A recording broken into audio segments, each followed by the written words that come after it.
Now, will you listen to him? Verse 4, and this is something that I think is very important. When thou vowest a vow unto God, defer not to pay it. Don't go forward at an invitation just to make a decision publicly. There's a great deal of that going on today that's quite meaningless. At a service that I conducted recently, I was criticized severely because I would not let young people come forward, because it was so obvious that it would be a display if any did come. But yet there were quite a few that made decisions there that night, and I felt it was better to keep them right where they were and let them make the decision right there and then and come to Christ like that. God says, don't you make a vow and then not pay it, not to God.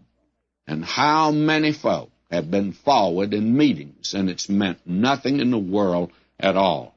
And then he says, for he hath no pleasure in fools. Pay that which thou hast vowed. When you do business with God, friends, it's real. You just can't go to God and promise him things and then not make good and expect or maintain a vital relationship with God.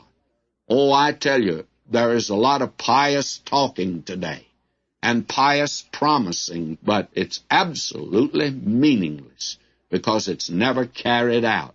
And God says, if you're going to make a vow, carry it. And did you know God gave a law for that? I would recommend to you a book. It happens to be mine. Learning Through Leviticus, Volume 2, and it's chapter 27 there. That's a book that you ought to have. In fact, you ought to have Leviticus. It's a pretty important book in the Bible. And it has to do, chapter 27, with vows. God gave laws concerning vows.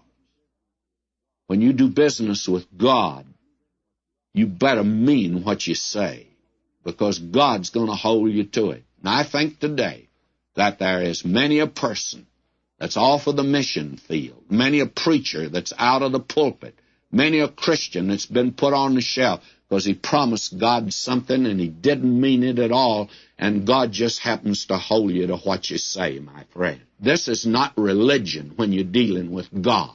You're not going through a ceremony. You're dealing with a person, and that person expects you to make good when you promise him anything. Now, will you notice verse 5? Better is it that thou shouldst not vow than that thou shouldst vow and not pay. Suffer not thy mouth to cause thy flesh to sin, neither say thou before the angel that it was an error. Wherefore should God be angry at thy voice and destroy the work of thine hand? God will move in on you. And don't you try to say that you said it in a fit of emotion, or that maybe you intended to do it and then found out you couldn't. And you know you could. Oh, my friend, we're dealing today with a living God, and a great many people don't seem to know it. And as a result, they stand out yonder on the fringe of things today. Oh, may we mean what we say to God, and may we say something to him.